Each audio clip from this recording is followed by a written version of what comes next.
안녕하십니까, 알파스트리트 파트너스입니다.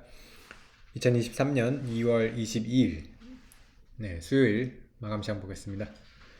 코스피 지수가 1.68% 빠져서 2417로 마감을 했습니다. 오늘 큰 폭의 하락을 했습니다. 간밤에 미국 증시가 워낙 많이 빠져서요. 많이 빠질 거로 예상은 했습니다. 간밤에 다우가 2%대 빠졌고요. 나스닥 같은 경우 2.5%, 이렇게 크게 빠졌죠. 결국에는 미국 증시가 이 34,000대를 시원하게 넘지 못하더니만 이렇게 또 빠져버리고 말았습니다. 그래서 일단은 지금 장은 또 하락 쪽으로 이렇게 방향을 턴을 하는 그런 모습이고요. 지금 이렇게 된 이유가 이 금리 문제가 계속해서 또 문제가 커지고 있습니다. 지금 미국 10년물 국채금리가 3.94%거든요. 거의 또 지금 4% 가깝게 올라와 버렸습니다. 우리나라 10년물도 지금 좀 따라가가지고 3.6%가 이렇게 넘어갔죠. 그래서 최근에 이제 국채금리가 많이 빠지면서 주식시장이 반등을 했었는데 국채금리가 이렇게 다시 많이 올라왔습니다. 결국에는 지금 미국에서 나오는 지표들이 이 금리 인하를 할 수가 없는 그런 지표들이 계속 나오고 있어요. 어제는 이제 PMI가 또 너무 좋게 나왔죠. 그러면서 그래서 연준이 어쨌든 이 금리 상단이 계속해서 높아지고 있습니다. 지금은 일단 5.25 이상이 될 거로 보이고요.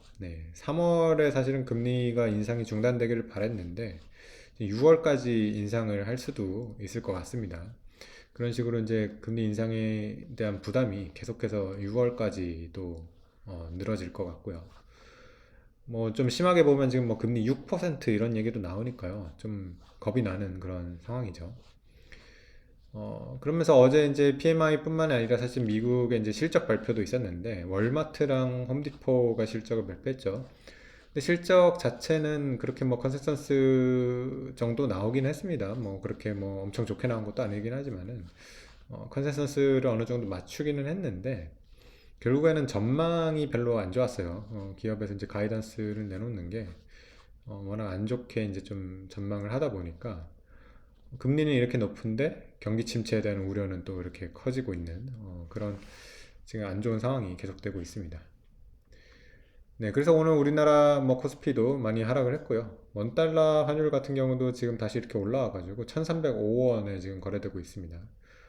그래서 참 환율이 반등도 빠르고 많이 올라왔습니다. 저번에 1210원대까지 이렇게 빠졌었는데 금세 거의 뭐 100원 가까이가 이렇게 다시 올라왔습니다. 그래서 1300원대 이렇게 다시 들어가는 모습이고요. 오늘 코스피 보면 또 약간 수급이 걱정스럽긴 합니다. 지금 개인이 거의 9천억을 매수한 걸로 이렇게 잡혔거든요.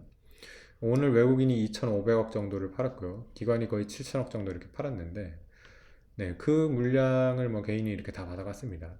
오늘 하락폭이 워낙 이렇게 컸기 때문에 개인들은 이렇게 하락하는 날에는 되게 매수를 하긴 합니다. 근데 어쨌든 오늘 하루가 하락폭이 이렇게 컸던 거지 최근 이 코스피 지수를 보면 2400대거든요. 2400대가 지금 괜찮은 가격인지 모르겠습니다. 작년 뭐 7월 이때부터 한번 보면 한 2100에서 2400대 뭐 이 정도 이렇게 지금 왔다 갔다 하는 박스권이라고 볼 수 있는데 어쨌든 그렇게 박스권을 봤을 때 2400대는 이 박스권 상단이거든요. 그래서 2400대 이렇게 개인이 매수를 많이 했다는 거는 2300대 이렇게 갈 수 있지 않을까 이런 생각이 듭니다. 그래서 개인들이 좀 매수가 너무 빠른 거 아닌가 그런 생각은 듭니다. 어쨌든 그래서 오늘 개인 매수가 이렇게 많이 들어왔다는 거, 그렇게 좋아 보이지는 않네요. 주요 종목 한번 보시겠습니다. 오늘 뭐 우리나라 주요 종목은 대부분 다 하락을 했습니다.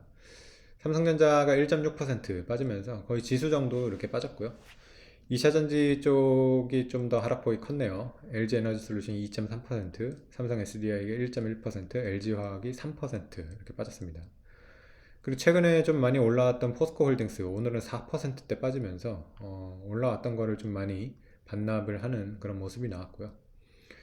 네, 금융주도 전반적으로 빠졌습니다. KB금융이 1.7%, 신한금융이 1.9%, 그리고 하나금융주가 2.9% 이렇게 빠지면서 네, 금융주도 전반적으로 다 하락을 했습니다. 어, 네, 그 외에 보면 SO일 같이 또 WTA 정유주도 이렇게 좀 빠졌고요. 1.6% 이렇게 빠졌습니다. 네, 하이브 정도만 조금 호재로 이렇게 3% 이렇게 올랐네요. 네, 어쨌든 우리나라 그래서 주요 종목들도 대부분 하락을 했고요. 근데 어쨌든 지금 2400 초반대로 이렇게 또 지수가 후퇴를 했는데 지금 이런 세계 증시 상황으로 봤을 때는 조금 더 하락을 할 것 같이 이렇게 보이거든요. 그래서 지금 2400대 적극적인 매수는 좀 아니지 않나 이런 생각이 듭니다. 내일 우리나라 이제 금통위 금리 결정이 있습니다. 네, 2월 23일 이렇게 되죠. 우리 시각으로 이제 오전 한 10시에 이렇게 발표가 되는데요. 지금 컨센서스는 동결입니다. 그래서 3.5% 이렇게 동결로 예상을 하고 있는데, 미국의 이제 금리 이제 전망이 계속 올라가다 보니까 지금 동결이 좀 부담스럽기는 합니다. 그래서 일부 지금 우리나라도 금리를 좀 올려야 되는 거 아닌가 이런 얘기도 나오기는 합니다. 그래서 3.75 이런 식으로 올릴 가능성이 뭐 전혀 없지는 않는데, 그래도 워낙 지금 우리나라 경제 상황이 만만치가 않아서 동결이 훨씬 우세하긴 합니다. 그래서 3.5%도 우리 경제 지금 체력으로는 부담스러운 금리거든요. 다만 지금 이제 미국 금리가 너무 높기 때문에 그거를 어느 정도 따라가기 위해 가지고 이렇게 금리를 올렸는데 지금 부동산 시장 다시 또 이렇게 좀 문제가 되고 있고요. 리츠 주식들도 최근에 보면 다시 또 빠지고 있습니다. 그래서 어쨌든 지금 부동산 문제가 다시 또 더 커질 수 있기 때문에 이런 한국은행 입장에서도 금리를 아마 인상은 하지 못할 것 같습니다. 사실 맘 같아서는 금리 인하가 나와야 되는데 참 미국이 저렇게 올리고 있으니 인하를 할 수가 없는 그런 지금 상황에 빠진 것 같습니다. 네, 그래서 어쨌든 그 2500선을 계속 못 넘더니만 이렇게 또 어느덧 거의 100포인트 가까이 고점에서 이렇게 하락을 해버렸습니다. 네. 그래도 뭐 저번에 2100대 뭐 이런 식으로 지금 갈 정도의 그런 위기 상황은 아니라고 또 생각이 되니까요. 어느 정도 하락을 하더라도 뭐 2300대나 이 정도에서 좀 멈춰주지 않을까 그렇게 한번 기대를 해봅니다. 네, 오늘 시장은 여기까지 하겠습니다. 감사합니다.